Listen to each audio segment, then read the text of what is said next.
Now, Roma Wines present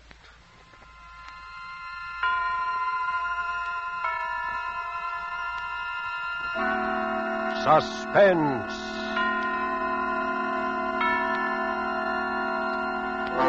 Tonight, The Bluebeard of Bellaco, starring Merle Oberon. Suspense is presented for your enjoyment by Roma Wines. That's R-O-M-A, Roma Wines. Those excellent California wines that can add so much pleasantness to the way you live, to your happiness in entertaining guests, to your enjoyment of everyday meals. Yes, right now a glassful would be very pleasant as Roma Wines bring you Suspense. This is the man in black, here for the Roma Wine Company of Fresno, California, who tonight from Hollywood bring you a star, Miss Merle Oberon, and a suspense play inspired by an actual recent news item from occupied France. And so with The Bluebeard of Bellaco, and with the performance of Merle Oberon, we again hope to keep you in suspense.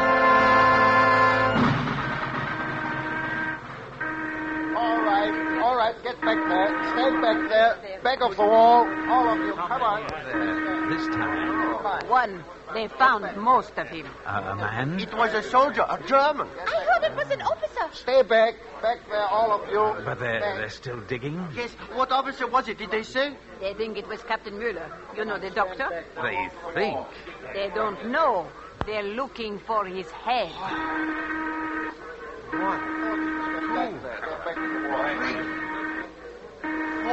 It's an announcement about this. Of course, they found the body, identified the body. Why don't they identify him? Identify him? The Bluebeard. Why don't they find out who he is? Listen.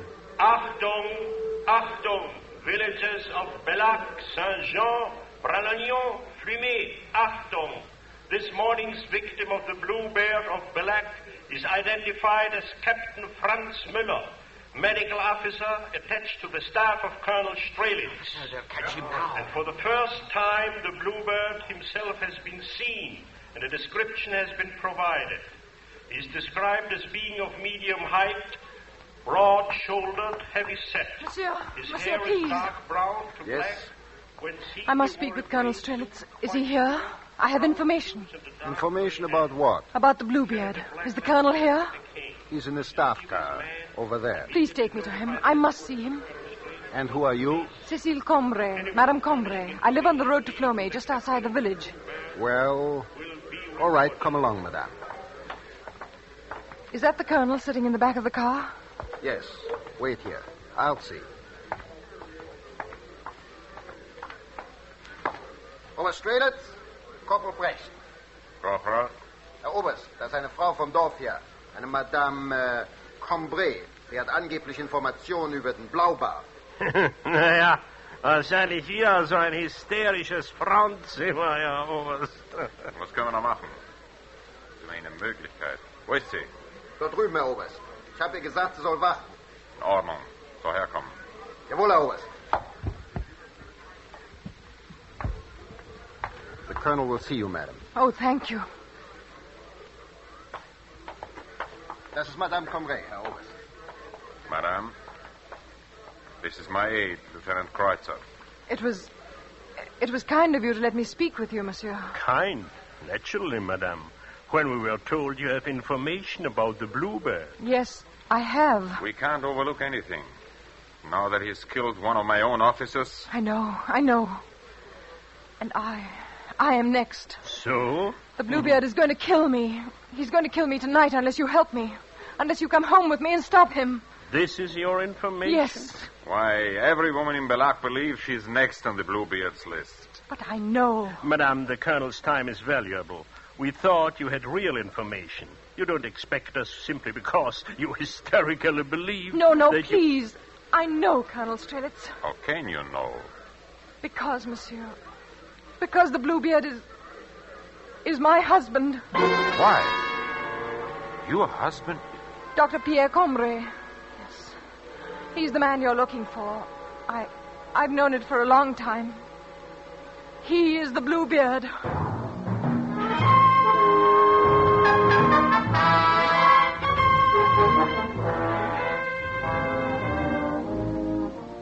Tonight for Suspense, Roma Wines are bringing you a star, Miss Merle Oberon, whom you have heard in the prologue to The Bluebeard of Bellaco by Sylvia Richards. Tonight's tale of Suspense.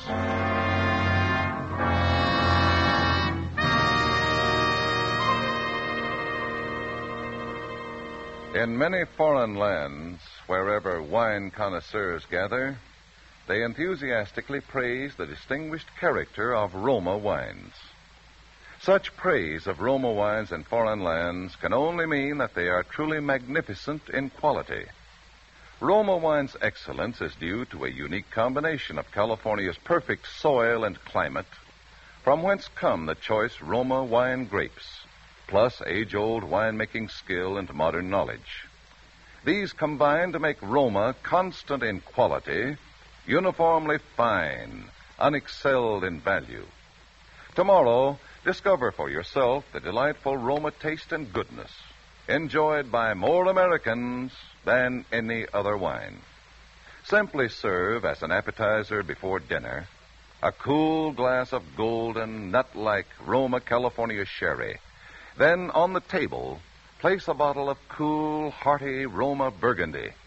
You'll be pleasantly surprised at the extra delight it adds to your meal, how it will win new compliments from family or guests. Yet, the cost is only pennies a glassful. Get Roma wines tomorrow. If your dealer is temporarily out of Roma, please try again soon. Ask for ROMA, Roma wines. Remember, more Americans enjoy Roma than any other wine. And now it is with pleasure that we bring back to our sound stage Miss Merle Oberon as Madame Cécile Combray in The Bluebeard of Bellaco, a tale well calculated to keep you in suspense.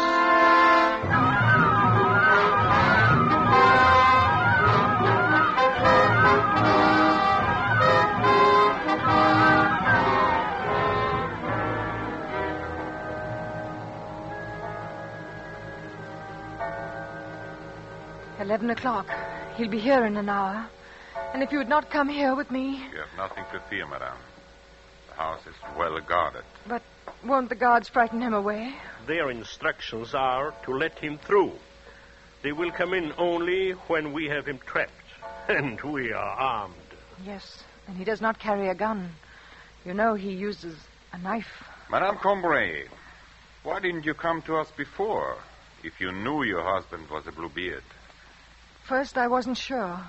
Then, when I was sure, well, he was still my husband. Then why now? Because now he will kill me, and I'm afraid. I knew when he went away with the body of Captain Muller yesterday. Well, you saw the captain. Yes, I saw it. And when Pierre looked at me, I knew he'd kill me tonight. Yes, he may try. It's been weeks of fear. And the night, the endless nights. Have you been married long, madame? Long?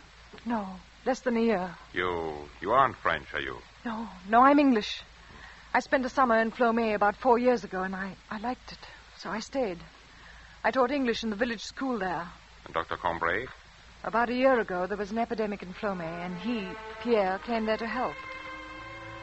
He seemed to me when I met him to be very kind, a very noble man. Of course, I didn't know him well, but when he asked me to marry him, I was very happy. The morning after we were married, he brought me here to Bellaco, to this house which has been his family's for many generations. It was a beautiful morning, early spring. We came, as you did tonight, up the hill past the summer house to the front door.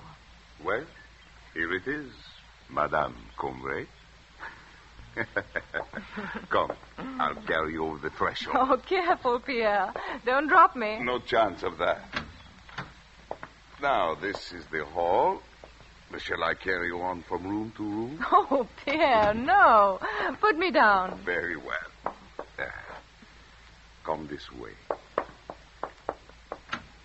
Now, here is the parlor. Oh, Hello, Captain Mueller. Good morning, Doctor. I've been waiting. I hope you don't mind. They said you'd be back this morning, the people down the road. Yes, I was held up by my wedding. Your wedding? Oh, I'm sorry. Cecile, this is Captain Mueller, the medical officer in charge with Colonel Strelitz. Captain, my wife, Cecile. How do you do, Herr Mueller? Well, Doctor, I congratulate you. I see even an epidemic can be useful. That's one way of looking at it. So what's up, Mueller? What, I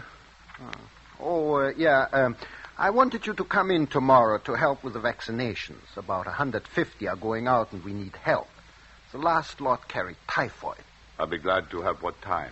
Well, they're leaving at noon now. If you're there at 8 o'clock, we'll have enough time. I'll be there. Very well, Doctor. Madame, tomorrow then. Heil Hitler. Heil Hitler. Now, we go on with our tour. Follow me. Pierre, who's to be vaccinated tomorrow? All labor draftees being sent to Germany. This is the kitchen. The stairs go up from here. What's upstairs? Well, off that first landing, there are several bedrooms, mine and others, and on the floor above, still more. Before the war, there were servants. And this is a pantry? Yes. And this door? Where does it... It's locked. What is it? Oh, that is an old wine cellar. It's not used. A cellar? Do you have a key? There's nothing down there, Cecile, that would interest you. But I'd like to see. We might be able to grow mushrooms. No, Cecile, it can't be used. Oh, let's look, Pierre. Where's the key? Cecile. Yes? That door must stay locked. But Pierre... You understand? Yes, but why? No matter what happens, you must never try to go down there. Never.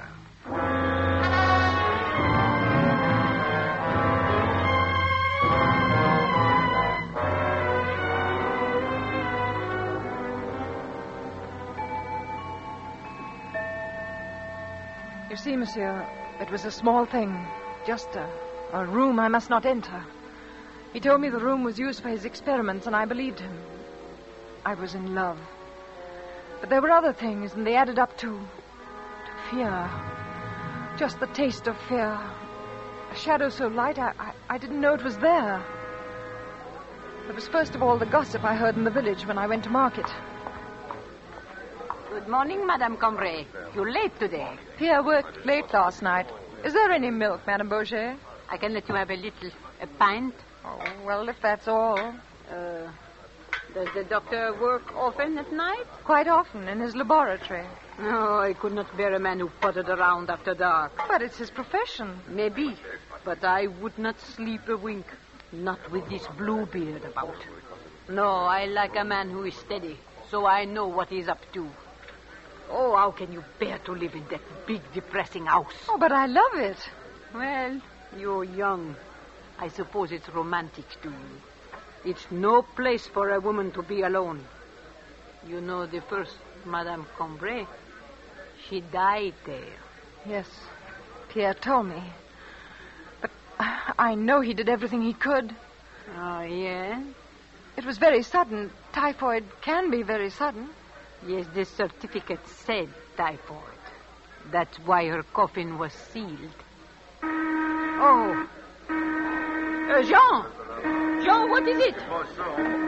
What's happened? Everyone's running. There's an announcement, madame. They know who one of them is. One? Of whom? There were 3 last night. One of them was a man. 3? Why, the Bluebeard. He killed 3 in one night. Cut them to bits. Oh, how horrible. All sliced up and scattered around, Madame Combray. You should have seen. Oh, no. Where were they? In the meadow north of the church. Why, that's near your house. The meadow? Yes, Madame Combray. If you had been awake, you would have heard him. You or the doctor.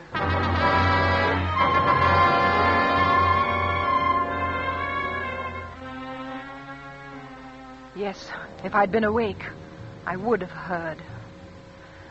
And one night, I was awake. My husband and I had gone to bed early, and I slept well. I'd worked in the garden most of the afternoon. Shortly after 11, some sound woke me. It may have been only an owl's screech. I lay in the dark and listened, but I didn't hear it again. Then I heard another sound, and I saw there was a little moonlight, that my husband was out of bed and that he was dressing. Pierre? Oh, did I wake you? Pierre, what is it? Nothing, Cecile. Go back to sleep. Is someone ill? Did someone come for you? I've got to go out. Go back to sleep, Cecile. I won't be long. Something woke me. I heard a sound. I'm sorry. Did someone come for you? Was it Captain Muller? No. Who was it, Pierre? Who's ill? No one you know. Where are you going, Pierre? Do you have to go far? Go back to sleep. I won't be long. But, Pierre... I'm sorry I woke you. But you didn't. I'm sure I heard... Cecile, it's best that you go back to sleep. I just wondered... It's best for you. Good night, Cecile.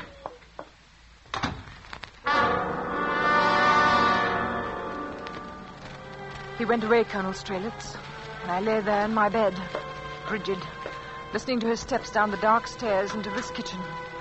I heard the front door open and close. Then he went down the gravel path in the moonlight. I waited. It seemed long, yet it was only a little time. That clock there, I could hear it through the floor. Chimed the quarter, then the half. When I heard him, it was not yet midnight, and he came slowly, climbing up the hill.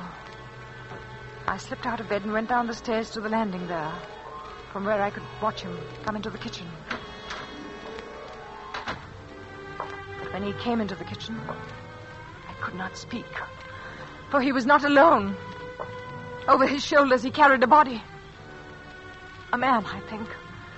And he was stooped under his horrible burden. He crossed the kitchen without looking up and did not hear what I was sure he must hear. The pounding of my heart. He took a key from his pocket, holding the body with one hand, unlocked that door to the wine cellar, and went into its awful blackness. Then I was back in my room.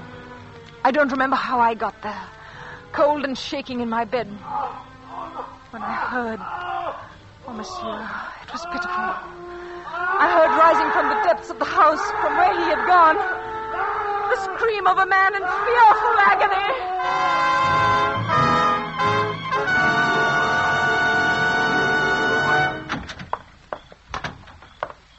Cecile? Yes, Pierre. You are still awake. No, Pierre, I told you to go back to sleep. I was, Pierre. I But did. you are awake now. Something... I heard something. Yes, you heard? It must have been you opening the door. Oh. You came in suddenly. You must have. Yes, I think I did. Well, we'll go back to sleep now. Yes, we'll go to sleep. Pierre. Yes. Was someone ill? Yes. Who was it, Pierre? Did you have to go far? We'll go to sleep now, Cecile. What time is it? Time? It's just past midnight.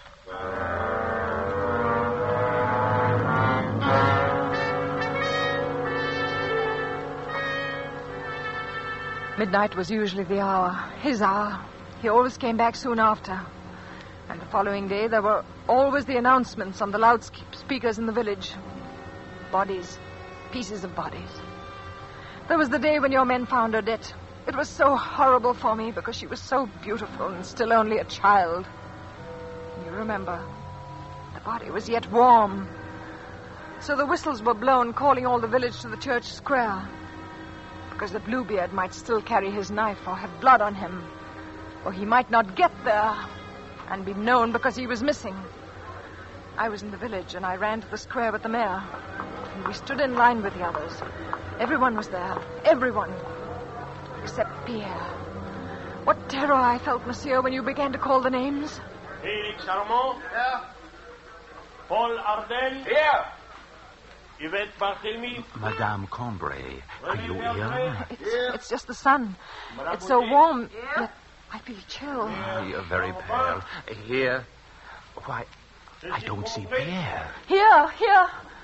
He's probably with Captain Muller. He'll be here. Pierre Combray. Pierre? Here, I'm here. Pierre. Don't Don't look at me like that. You'll attract notice. You're out of breath. Where were you, Pierre? Does it matter? I'm here. But your hands, your clothes, they're wet.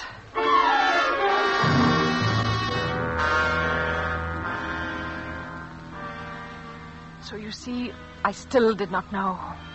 And I needed to be sure. I could not live unless I was sure. So I stole the key to the cellar. Yes, it was that easy, while he slept. And the next day he went to the village with Captain Muller and left me alone with the answer in my hand. I opened the door and went down those steps, carrying a candle. We will go down there in a moment, Colonel Strelitz, to wait for him, and you will see. There is a little room, bare and damp. By the candle's light, I saw there was something on the table. It was this case, filled with knives, surgical instruments. Not strange for a doctor, but there was blood on them, fresh blood. And there was more on the table, on the floor, and much blood on a sheet which I found thrown into the corner. I found the strength to get out and to lock the door again. I put the key back that night. So again, I did not know. I did not really know until yesterday. I was sewing in the front parlor, and Pierre was walking up and down because he had an appointment with Captain Muller. The captain was late. Devil, what's keeping Muller? Perhaps he got orders. More soldiers came into Bellaco yesterday. Many more. Yes, I know, but that shouldn't keep him. There's something going on. They're getting ready for something. Yes, but why would Muller... Oh, do sit down, Pierre. Your walking makes me nervous. I've spoiled the seam and have to rip it out. Oh, I'm sorry. Some of the soldiers were searching houses yesterday. I don't know what they were looking for. Did they come here? Oh, no. At least, not while I was here. I was in the village most of the afternoon. That's when I saw the soldiers. And there's nothing here to look for. Is there, Pierre? That's it. Of course. Why didn't I think he's down there?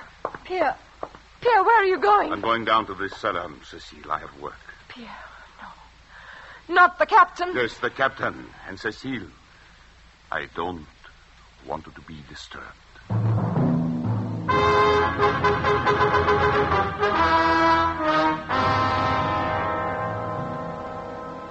Then I knew. He was going to kill Captain Muller. He was going to kill a German soldier. Worse, an officer.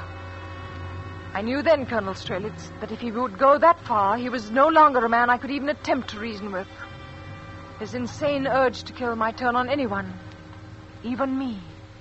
I had to stop him.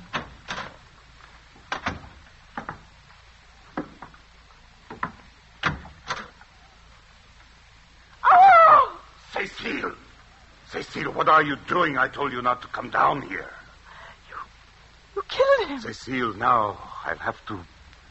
But I wasn't ready. It's not time. Captain Muller, they'll track you down. You can't get away. Be quiet. I warned you. I told you not to. Murder. You did it. You killed him and the others. Cecile, I told you, for your own sake, for both of us. What will you do now? Do? What do you think I'll have to do?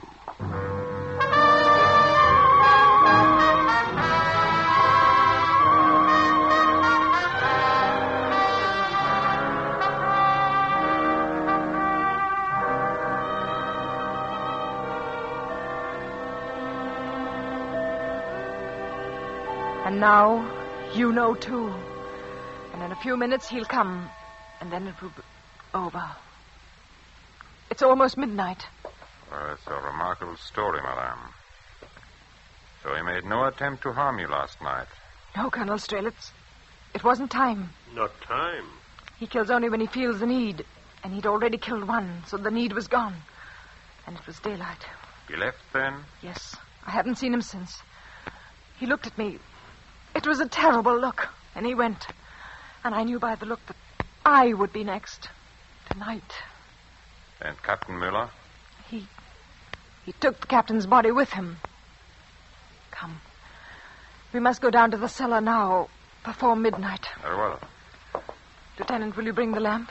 Yes, I'll bring it.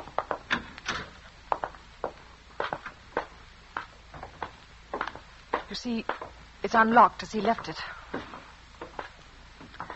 Close the door behind you, Colonel. Well, Careful. The last step. And then another door. Oh, it is small and damp. is that the table? Yes. Set the lamp there, Lieutenant. You can see the stairs.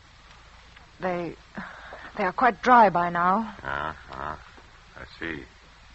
On the floor. Sit down, monsieur. There, where you can watch the door. I will stand here at the back, if you don't mind. You're right. It's safest for you. Listen. I heard the clock strike. And... Yes. Listen. It's the door. Have you your guns? Shh, quiet. Yes, but we want to take him alive. You can. He's coming down.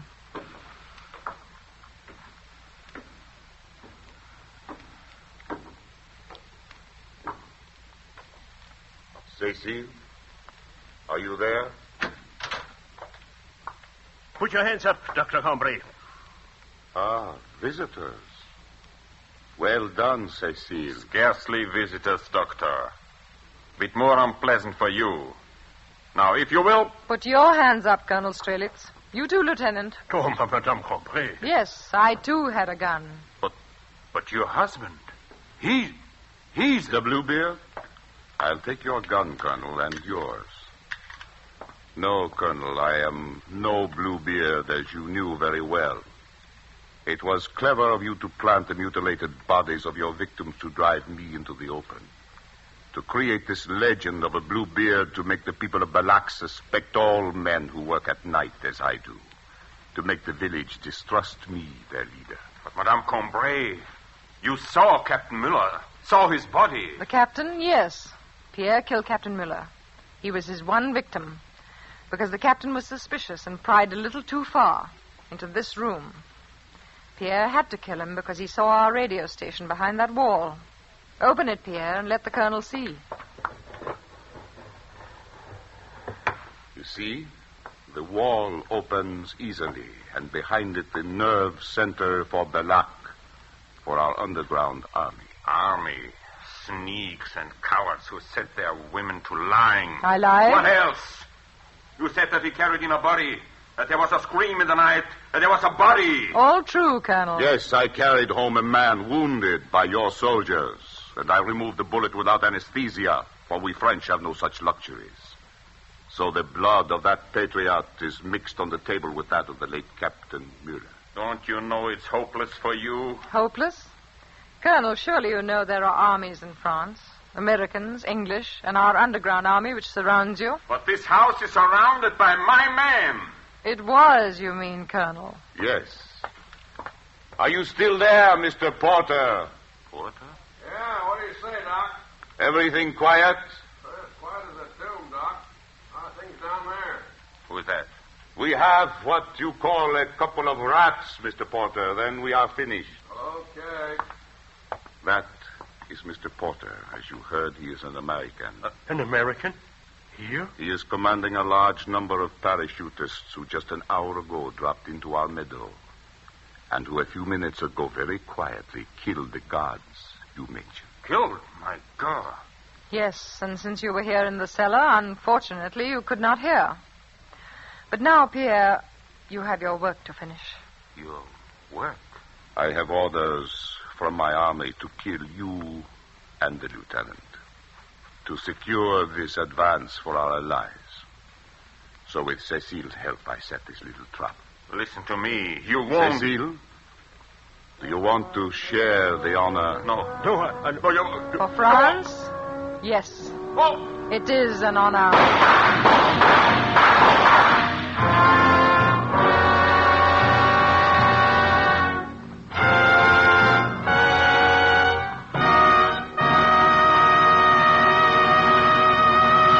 And so closes The Bluebeard of Bellac, starring Merle Oberon. Tonight's study in Suspense. Suspense is produced and directed by William Spear. Have you discovered how much good wine adds to the enjoyment of food? How Roma wine makes even the simplest, most inexpensive meals really exciting events. Well, all you need do is place on the table with the meal a cool bottle of hearty Roma California Burgundy. Serve it in any kind of glass. You will find it delicious with any food. And if you are entertaining guests, you will find Roma wine just the gracious, festive note that makes any dinner party or get-together a happy, compliment-arousing occasion. And remember, Roma wines cost you only pennies a glassful, so any home can afford the pleasure they add to everyday living, to entertaining. Ask for ROMA, Roma wines. Remember, more Americans enjoy Roma than any other wine. Merle Oberon is soon to be seen in the Columbia Technicolor production, A Song to Remember. Next Thursday, same time, you will hear Mr. Gene Kelly as star of Suspense.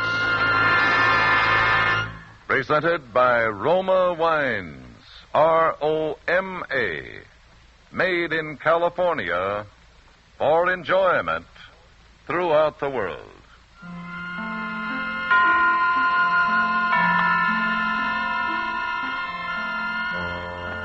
This is CBS, the Columbia Broadcasting System.